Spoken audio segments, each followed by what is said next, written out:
नमस्कार जय जगन्नाथ सांग मैंने welcome to my new blog. आज आपण मैंने आउ गोटे नुआ ब्लॉग तो चलतु देखा आज आम घरे कौन अणाई देखु। आज मो स्वामी आनी कुकुड़ा गोड़ आउ कुकुड़ा मुंड आउ कुकुड़ा पुट्टा। तो ये देखु कुकुड़ा गोड़ केते गुड़े कुकुड़ा गोड़ आनी आउ मुंड भी मुंड को साइज रखी कहीं मुंड साइज रखिले फोटो करेंगे से देखु केते सुंदर देखा कुकुड़ा मुंड। आज आम कुकुड़ा गुड़ मुंड आउ पुट्टा सब मिसेकी तरकारी तैयारी करबा। एबे देखंतु कुकुड़ा पुट्टा केते गुड़े पुट्टा एबे आमे या सब आमे सफा करबा। आउ एबे देखंतु आमे कुकुड़ा पुट्टा को सफा करूचु। आउ सफा करले जाए या को आमे रांधिबा। एबे देखंतु कुकुड़ा पुट्टा को केमिति सफा करंती। कुकुड़ा पुट्टा को गोटे खाड़ी रे ताकू पुट्टा को भल भाव सफा करी तापरे खाड़ी ताकू पूरे एमिति खिची देले पूरा सफा हो तापरे ताकू कौन करबा ताकू काटी देबा। तापरे कौन होबो तापरे मु आपण मानको आगो देखौची। आउ एबे देखंतु हमर केमिति पुट्टा सफा करा होची। आउ चाहिले आपण माने भी एमिति सफा करि परिबे। आउ एबे देखंतु हमर कुकुड़ा पुट्टा सफा करा सरिला। आउ एबे आमे कुकुड़ा पुट्टा को भल भाव काटी दउची छोट छोट करिकी। आउ हमर एबे कटा सरिला। आउ कटा सरिबा परे आमे कोन कलु तापरे कुकुड़ार मुंड को काटिलु कहीं भल भाव काटिले छोट छोट करिकी। तापरे आमे या को भल भाव धोईकी रांधिबा। तो कुकुड़ा मुंड आउ पुट्टा आउ गोड़ ए सबु आज आनी कहीं सबुदिने कुकुड़ा मांस खाइबा भल लगुनी।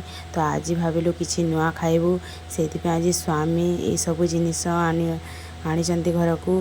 तो एबे देखंतु आमे किछि पानी गरम कर देले आउ सेथिरे आमे कुकुड़ा गोड़ को पकई देले कहीं कुकुड़ा गोड़र से तार ऊपर चमड़ा को सफा करने को पड़ो से। एबे देखंतु आमे कुकुड़ा गोड़ को गरम पानी काढ़ी देलु। तापरे कौन कलु पुट्टा काटिकी रखी ताको गरम पानी रे टिके पकई देले कहीं गरम पानी रे पकईले ही रो सफा आउ टिके सफा देखा। एपटे दी छुआ देखंतु केमिति हसुचंती कुकुड़ा गोड़ देखिकी कहीं मैंने ये सब आगरू देखी नथिले। आउ एबे देखंतु मु कुकुड़ा गोड़ को केमिति सफा करूची आउ भल भाव सफा कर दउची। एबे देखंतु तार केमिति गोटे पर गोटे एमिति छाल केमिति बाहरी पड़ जाऊ केते सफा देखा जाउची। तापरे सफा कर सारला परे ताको कोन कलो तापरे आमे कुकुड़ा गोड़ को एमिति छोट छोट करके काटी देलु।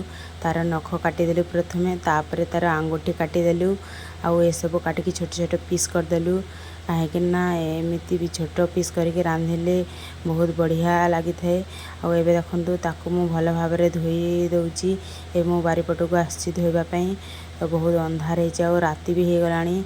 तो ये देखो मु प्रथम कुकुड़ा गोड़ को धोईकी रखीदेली तापरे तार पुट्टा को गरम पानी जो पकई थिले ताकू कौन कली ताकू तले थोई भल भाव ताकू रगड़ी ताकू पूरा भल भाव सफा करदेली।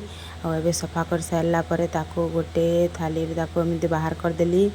आउ एबे बाहर कर सारला परे ताकू घर को नहीं आसिली। एबे देखंतु केते गुड़े हेइची मांस। तो एबे आमर पियाज कट्टा चलीची तापरे गोटे कड़े रे किसी तेल देदेली आउ किसी जीरा लंका देकी तापरे सेतिरे पियाज पकई देली भल भाव पियाज को भाजी देली। आउ पियाज आमर भजा सरिला सेतिरे किछि मसला देदेली आउ टिके भल भाव भाजी देली। तापरे सेतिरे आमे देमा हळदी गुंड आउ मिर्चा गुंड तापरे मसला तापरे टमाटो पेस्ट करके रखीदेली ताकू देदेली। तापरे किछि लुण देदेली आउ भल भाव मसला कषिदेली। तापरे एबे देखंतु आमे सेई मांस को लगई देली तापरे ताकू भल भाव कषिबा जेमिति भल भाव कषि नहिची। तो एबे देखंतु आमर मांस भजा हेई गला। तो एबे आमे देखंतु को सांगरे मिसिकी मु खाऊची।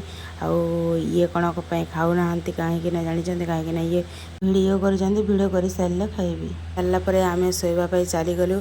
आउ आजिर वीडियो आपनको केमति लागला भल लागिले लाइक सब्सक्राइब निश्चित करंतु। रहिली जय जगन्नाथ बाय बाय।